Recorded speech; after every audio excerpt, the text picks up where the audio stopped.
Vanessa. I'm a conservator at the National Science and Media Museum here in Bradford. What does a conservator do? What does it mean? In broader terms, it means that I look after the collection to ensure that it's preserved for the future generations. I do this by controlling the environment the collections are kept. I give training to colleagues on how to handle them safely so they are not damaged. And then I look at them very closely to make sure that I understand what they are and how can I look after them the best I can. When I first set out on my educational journey, I don't think I ever thought of myself as wanting to be a scientist or thinking that that's what I was going to end up being. I think often you think about science as very specific types of careers. Maybe you're thinking of people in white coats with microscopes, and that was not what I associated with what I wanted to do. But what I realised, going through that journey is that science takes many, many different forms. And I guess what I've tried to do is to integrate the science and evidence into my core values, what I want to do, which is to improve health of communities. So once I got my head around thinking, well, there's different ways to be a scientist. It doesn't need to be stuck in laboratories or, working with instruments. There's other ways of doing it. And then I think I really embraced the career that I now find myself in, which I love. I'm Dr. Sarah Cooper, got 2 engineering degrees. My journey into engineering started at school, so I was always good at maths and sciences, but I never really knew what I wanted to do as a career or as a job. I knew I wanted to go to university, but I didn't know what I wanted to study. So I did choose A-levels, chemistry, physics, maths and further maths, which did open the opportunities to go into a STEM career. When I arrived to the UK, I joined a course at Bradford College for computing and information systems. And the support that I received here inside Bradford College helped me a lot to change my life. So I decided, why not? I can do the same thing and start help the young generation to achieve what they want to achieve in this domain. For me, the most fascinating part about STEM is that it feeds into the natural curiosity that we have as humans. It gives you this passion about solving questions and finding solutions to everything. You start to question everything in your life. It gives you those critical thinking skills that is important in any career that you want to go into. In terms of the challenge that I've faced as being a woman and a girl, and of course being in Portugal at that specific moment in time, I suppose it was understanding that those jobs would be for me as well, because of course you see people in the TV or in the radio, and then you read articles not that I was really reading a lot of articles when I was little or growing up, but it was that feeling that science was for only for really clever people, and it was for men, I suppose, because men were the clever ones. And it's horrible. Of course, now I realize that it's not the case, but it's just, I suppose, it's still the case for some girls these days, feeling like those careers are not for them. So I think that was also a challenge for me. And so it took time to build confidence and find role models. So I love that I was given the chance to be here today, because it's important for girls to see people like me that came from working class background, perhaps, or even from a different country, to just kind of understand that, the horizons, open your horizons, think big, because if you work hard, your dreams can come true. I went into engineering. I got sponsored by Rolls-Royce. At the time, it was the Rolls-Royce Civil Engine Group.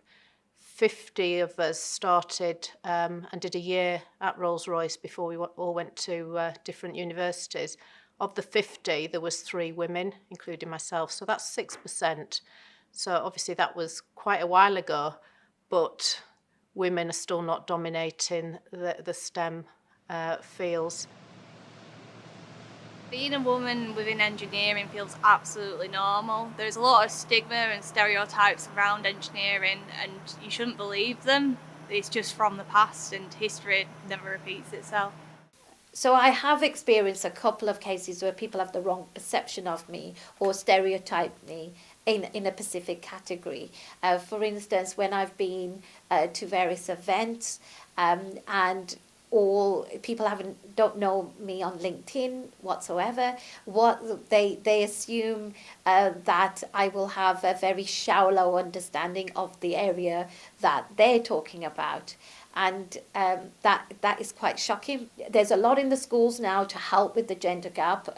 So being able to go through these speed networking sessions where we're talking about what are you interested in, what do your brothers do, what does your what are your families, siblings or your friends doing, and do you like the idea of what they are doing. Now I think those conversations need to be happening all the time, and that's one of the things, especially when it's that year 9 stage when you're choosing the options.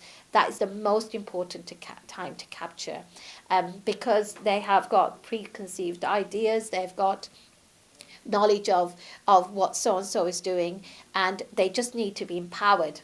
I think the great thing for me about science is that you can make it, you can use it to make a really great difference to the worlds in which we live. One of the areas I've always been really interested in is about the impact of the places that we live and the impact they have on health. And some of the research and science we've conducted as part of Born in Bradford has shown really clear links between pollution in the air that we breathe and the birth weight of babies that are born in the city, children's brain development, and even impacts on children's DNA. Now that evidence is really powerful, and what we've been able to do is to then use that evidence to go to policymakers to say, look, we need to do something about this. And you can see lots of examples in Bradford about initiatives to reduce pollution in the air, including clean air zones and investments and working with schools. And so that's a really clear link between the types of evidence and science that we need to do to collect to identify what the problems are, and then subsequently how can we then change things. I think a lot of employees, particularly with wanting to improve their diversity of the workforce, will welcome the employment of females, and actually being a woman shouldn't be a barrier. It should open the doors and the opportunities now. The steps that Bradford College has taken and really is leading into is we always make sure that we are working with partners from the industry, and we are listening to what is the need of the industry and the trends that's happening. And that's why I know that companies in the industry really are encouraging and are really focused on, we want more females to be joining us and joining the workforce. So working with the partners from the industry where they can influence our curriculum and work with us on building the skills that the market need, the job market need, is really one of the leading points that Bradford College does really work hard on. And we can see the success in many areas. Ophthalmics is one, computing as well.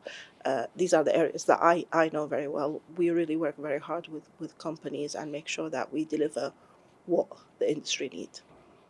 Bradford College is a college at the heart of the Bradford community. It's a very diverse demographic, and we serve lots of communities. I would encourage young females to consider working in STEM subjects or studying with us. We've got loads of career options at all different levels, through entry level up to degree. We've got science, computing, careers in engineering, construction, the management side. So there's lots of different opportunities available. I'm such a passionate advocate for encouraging young girls and women to get into STEM, because I think it is an area where you can make a real difference. My advice to anybody considering that is to follow your passion, look to find other role models and be confident in what you can achieve. I never saw myself as being a science researcher, but I absolutely love it, and I'm so glad that I backed myself and sort of continued down that route. And so yeah, my advice to other girls is just go for it. A career in STEM can get you anywhere globally. If you look at some of the opportunities available and the big global players, I think, the world's your oyster if you want to get into STEM. Bradford College can definitely empower women and girls to pursue STEM careers just by doing these campaigns, just inviting people like me and others, I'm sure, to just come and share about the careers that are available in STEM. It's so varied. Come to open days and see the courses that are available. I really like to encourage people to do it. Just don't feel like Bradford is not for you, Bradford is for you.